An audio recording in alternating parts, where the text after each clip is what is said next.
Welcome बेटा, part number 5। तो first जो 4 पार्ट है बेटा वो इंडियन पेस्टोरिस्ट के रिलेटेड है और हम लास्ट 2 पार्ट पढ़ेंगे अफ्रीका के रिलेटेड। तो हम यहाँ अफ्रीका के पेस्टोरिस्ट की स्टडी करेंगे बेटा, और ये काफी इंपोर्टेंट है। इससे भी कुछ क्वेश्चंस कई बार आपके अगर फेवर की बात करें ज्यादा क्वेश्चन इंडिया से बनते हैं, बट जैसे 3 वहां से मिले तो 2 क्वेश्चन आपको इस चैप्टर के इस पार्ट से मिलेंगे। ठीक है, तो इसमें हाईलाइटेड क्वेश्चन है, ज्यादा टिपिकल नहीं है, बहुत ईजी क्वेश्चन है बेटा जो नोट करने हैं आपको साथ साथ। चलिए, let us move to Africa where the half of the world pastoralist population live. तो फर्स्ट क्वेश्चन यही मिल गया, वर्ल्ड की आधी बेटा पेस्टोरिस्ट पॉपुलेशन अफ्रीका में है।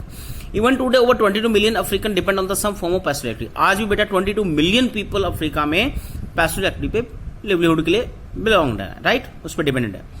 दे इंक्लूड कम्युनिटीज लाइक, अब यहाँ बड़ी कम्युनिटीज के नाम दिए, नोट लेना।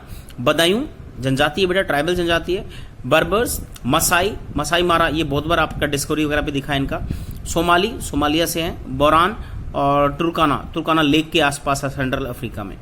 Most of them now live in the semi arid grassland and arid desert where remain actually difficult. तो ये भी बेटा उन्हीं एरिया में सर्वाइव करते हैं जहां बारिश कम होती है, सेमिड एरियाज है, ग्रासलैंड है, या एक्चुअल बहुत डिफिकल्ट है। ठीक है, they raise cattle, camel, goat, sheep, donkey और डिफरेंट टाइप के स्पीशीज रेयर करते हैं। And they sell milk, meat, animal skin and wool.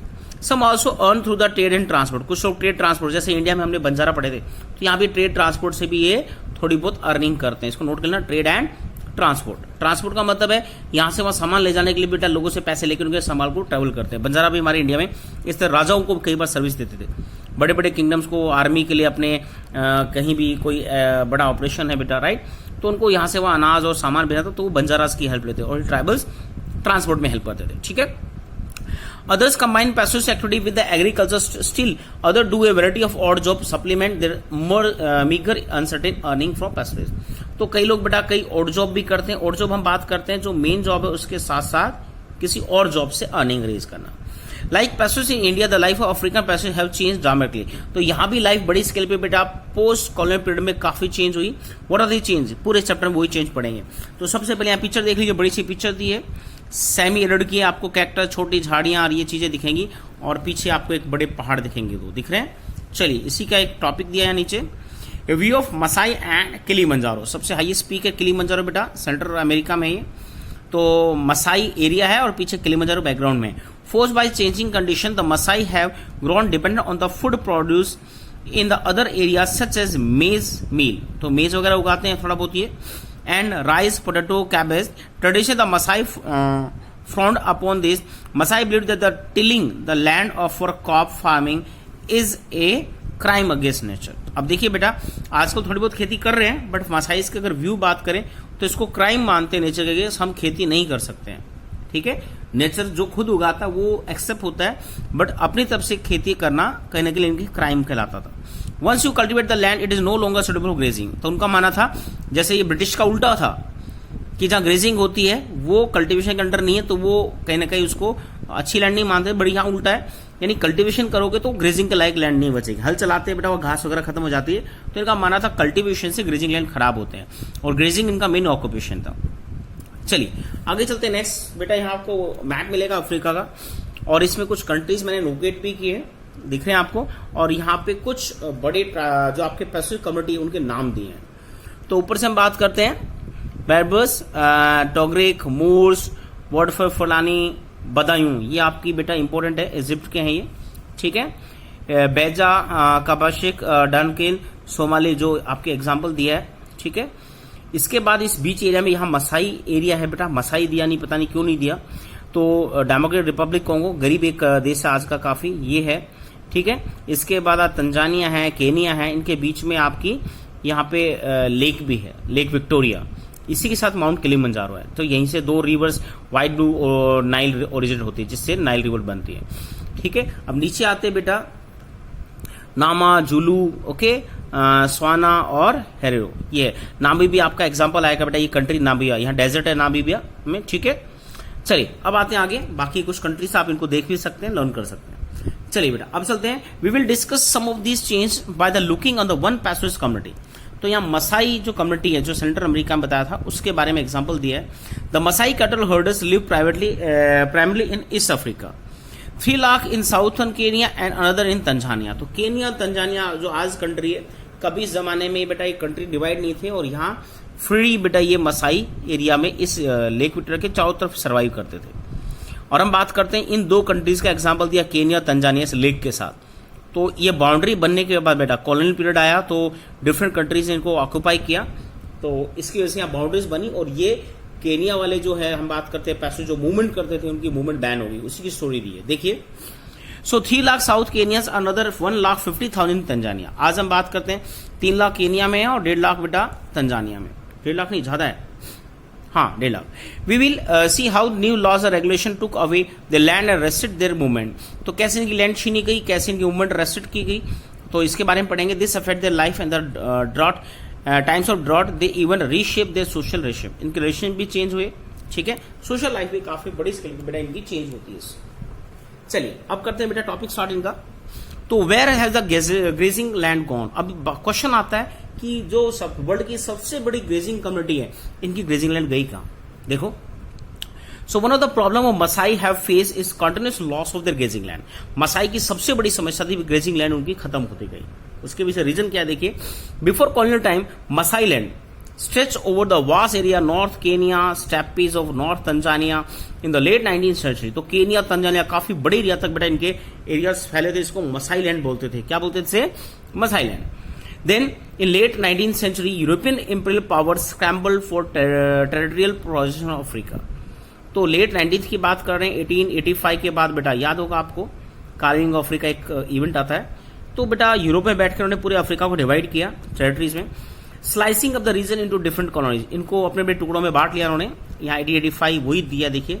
Masai land was cut into half with the international boundary between British Kenya and German Tanganyika. इसका बाद में नाम बेटा change हो गया तंजानिया। ओके, तंजानिका दिया यहाँ, ठीक है। तो ब्रिटिश ने केनिया को कैप्चर किया और जर्मन ने तंजानिया को, ठीक है।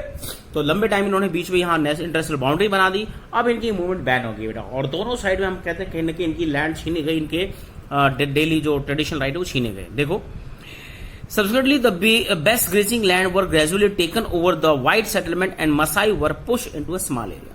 तो इन दोनों कंट्रीज में बेटा व्हाइट सेटल यूरोपियन के यूज हुआ है, राइट। उन्होंने ज्यादातर लैंड कैप्चर कर ली और इनको छोटे छोटे एरियाज में सीमित कर दिया, ठीक है। यहाँ पे एक छोटा सा बॉक्स दिया देखिए। Britain conclude what had the German East Africa during the First World War. तो ब्रिटेन ने वो कंक्लूड किया जो जर्मन ने ईस्ट अफ्रीका में फर्स्ट वर्ल्ड में कंक्लूड किया था। इन 1919 तंजानिया या Tanganyika came under British control, it attain independence 1961। तो 1919 में बेटा तंजानिका ब्रिटिश के अंडर आ गया और 1961 में इनको इंडिपेंडेंस मिली until with Zanzibar to the Tanzania in 1964। इसके बाद 1964 में तंजानिया सेपरेट बन गया, ठीक है। चलिए आगे चलते हैं। सो मसाई वर पुश इनटू स्मॉल एरिया, हमने पढ़ा छोटे एरिया में इनको पुश कर दिया गया बेटा। आगे क्या हुआ देखिए। So south Kenya and north Tanzania. तो केनिया में साउथ में वो सेटल कर दिए गए और तंजानिया ने उनको नॉर्थ में सेटल कर दिया। तो जर्मनी और ब्रिटिश ने एक ही काम किया, उनको पूरे कंट्री के छोटे से एरिया में उनको सेटल कर दिया। And the Maasai lost 60% of their pre colonial land. तो मसाई लैंड जिसमें दोनों कंट्री आ जाते थे, उन्होंने बेटा 60% अपना प्री कॉलोनियल लैंड उनसे छीन लिया गया। 60% काफी होता है।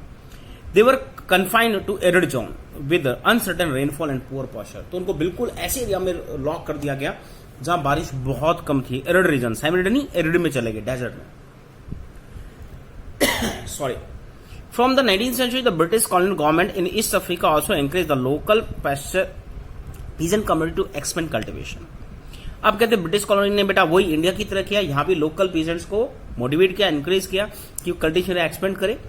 As cultivation expand pasture and turn into cultivation. तो यहां भी ये हुआ जैसे कल्टिवेशन खेती बढ़ी बेटा आपकी जो ग्रेजिंग पॉस्चर लैंड थी वो कम होती गई।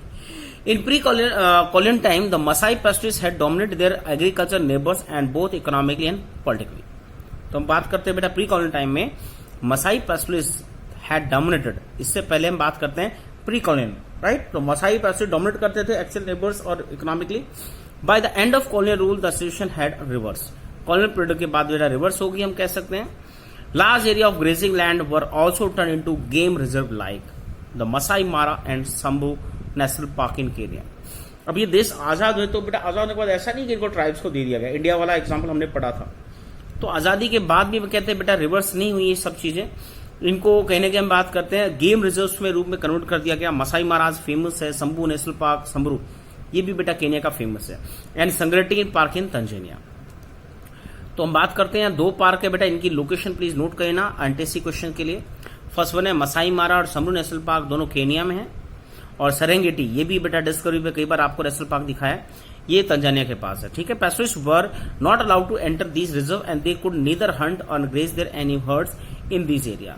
तो अब भी बेटा, और ना पहले ना अब, इनको हंटिंग और ग्रेजिंग बैन थी इसमें। Very often this reserve were in area that have the traditionally been regular grazing ground of Maasai herds. The Serengeti national park for instance vacate over 14,760 kilometre of Maasai grazing land. तो इकलौता जो Serengeti national park है बेटा Tanzania, उसे 14,760 kilometre area cover कर लिया grazing land का। ठीक है, नीचे फिर एक पिक्चर दी है बेटा जिसमें आपको ग्रेजिंग पीपल दिखेंगे, राइट। और इसके रिलेटेड बेटा एक टीचर टॉपिक दिया, उसको देखिए। Without grass live stock cattle goat and sheep are माल्ट्राइज। तो जैसे इनको हर्ड्स को बेटा पोषण नहीं मिलेगी तो माल्ट्राइज हो जाएगी, खाना कमी होगी। Less food available for the families, और सीधा सा है फैमिलीज भी इससे हर्ट होगी। ठीक है, क्योंकि एनिमल प्रोडक्ट मिलेगा नहीं। And the children, the area hardest hit by drought. और जब सूखा वगैरह पड़ेगा, फूड शॉर्टेज होगी, तब बेटा और समस्या आती है। Vicinity of Amboseli national park, इसको देख लिए, food shortage are in vicinity of Amboseli national park which last year generated approximately 240 million Kenyan shilling, estimate 3.5 million US from tourism। तो देखिए टूरिज्म से काफी अर्न कर रही है national parks. But in addition the Kilimanjaro water project cut through the communities of this area, but the villages are barred from using the water for their irrigation for livestock। तो देखिए यहाँ जो इनका पीछे हमने दो एग्जांपल है बेटा, इसमें जो क्वेश्चन उनकी बात कर लेते हैं पैसों से पहले। तो पहला तो बेटा यहाँ केनिया का नेशनल पार्क दिया, अम्बोसी नेशनल पार्क केनिया में है। और दूसरा यहाँ वाटर प्रोजेक्ट बनाया गया बेटा, किलिमंजारो माउंटेन से जो छोटा बहुत चैनल से उनको कलेक्ट करके वाटर प्रोजेक्ट बनाया, बट यहाँ के लोकल लोगों के लाइफ स्टॉक के लिए वो बेनिफिशियल नहीं रहा। ठीक है, चलिए नेक्स्ट पेज में आते हैं। यहाँ भी एक पेस्टोरिस्ट की पिक्चर दी है जो अपने कैटल्स को रेयर कर रहे हैं। यहाँ पे एक बड़ा इंपॉर्टेंट क्वेश्चन है जो आपको एनटीएससी में बहुत बार मिलता है बेटा, नोट कर लीजिए इसे। दैट इज मसाई, जो वर्ड है वो derive from word Maa word से निकला है बेटा, Maasai. And ma sai means my people, ma means my and sai means people. इसका लिटरली मीनिंग होता है my people. The Maasai are traditionally nomadic and pastoralist people who depend on milk and meat for subsistence, and the high temperature combined the low rainfall create condition which the dry and dusty and extremely hot। तो ऐसे climate बेटा high temperature और लो rainfall area में वो इन्हीं क्या बोलते हैं एनिमल प्रोडक्ट्स पे सर्वाइव करते हैं। ठीक है, drought condition are common in the semiarid area, equatorial heat and during the such time पेस्टेड animal die in large number. इस टाइम इनके एनिमल बड़ी स्थिति में मर भी जाते हैं। ठीक है, चलिए एक इंपॉर्टेंट फोर्स है सोर्स ई, जो मैंने आपको बताया था, नामीबिया का एग्जांपल आता है। देखिए pastoralist communities elsewhere Africa face similar problem. Africa में कहीं भी कोई भी पैस्टोरिस्ट, सबकी बेटा एक ही यही प्रॉब्लम इसी तरह की। यहाँ नामीबिया का दिया है, नामीबिया कंट्री में बेटा ये भी डेजर्टिक एरिया, सैमरिड एरिया है। South west Africa the Kaokoland herders, यहाँ पे जो एक एरिया है ककाओलैंड हर्डर्स। ठीक है, move between the Kaokoland and nearby Ovamboland and they sold skin meat other trade product in neighbouring market. All this was stopped when the new system of territorial boundary arrested movement they began। तो यहाँ भी वही समस्या हुई बेटा, ककाओलैंड से लगभग ये साउथ अफ्रीका जो कंट्री है वहां तक काफी बड़ी रहता ट्रेड करते थे ये अपने गुड्स में, पर जैसे बाउंड्रीज डिवाइड हुई तो फिर इनको वही समस्या हुई जो ऊपर हमने मसाई की देखी। The nomadic cattle herders Kaokoland in Namibia complain. अब उनकी कंप्लेन क्या देखिए, we have a difficulty, we cry, we are in prison. हम जेल में, हम रो रहे हैं, हम डिफिकल्टी में, we do not know why we are locked up. उनको नहीं पता ये बाउंड्रीज क्यों बनाई, हमें लॉक क्यों किया गया, वी आर इन जेल। वो उसको जेल समझते हैं, उनकी जो नेशनल बाउंड्री बन गई थी, international boundary. We have no place to live, we can not get meat from the south, हमें साउथ से मीट नहीं मिल रहा है। Our sleeping skin can not be sent out, तो उनके पास जो चमड़ा वगैरह पड़ा है वो सेल नहीं कर पा रहे हैं। ओवम्बोलैंड इज क्लोज फॉर अस, जो उनका बड़ा मार्केट था ओवमलैंड, वो क्लोज हो चुका उनके लिए। We lived in the Ovamboland for a long time, हम लंबे टाइम से वहां जाते थे, रहते थे। We want to take our cattle there and also our sheep and goat, the borders are closed, the border press us heavily and we can not live, हम survive नहीं करते। इनकी कंप्लेंट है बेटा। ठीक है, और आगे देख लीजिए, यहाँ नीचे ककाओलैंड हर्डर्स के बारे में दिया, नाम स्टेटमेंट थी। ठीक है, चलिए इस टॉपिक को एंड करते हैं बेटा। यहाँ पे फिर एक सोर्स एफ दिया है, इसमें कोई ज्यादा इंपॉर्टेंट नहीं है, ककाओलैंड के बारे में, इसको आप पढ़ सकते हैं वैसे। चलिए, the loss of the finest grazing land and the water resource created the pressure on the small area of land. तो बेटा ग्रेजिंग लैंड तो खत्म होगी, रिसोर्स जो प्रेशर था उन पे बढ़ता गया बेटा, वाटर रिसोर्स पे भी इतने बड़े पैस्टोरलिस्ट का। Small area of land of Maasai were confined with in, और पूरी मसाई जो पैस्टोरलिस्ट थे बेटा छोटे से एरिया में कन्फाइंड, छोटे से बाउंड्री में रहने लगे। Continuous grazing with in the small area inevitable mean of deterioration of quality of pasture. तो छोटे एरिया में जब ग्रेज करेंगे तो पॉस्चर क्वालिटी भी गिरेगी बेटा। And fodder was always in short supply, feeding the cattle become a present problem.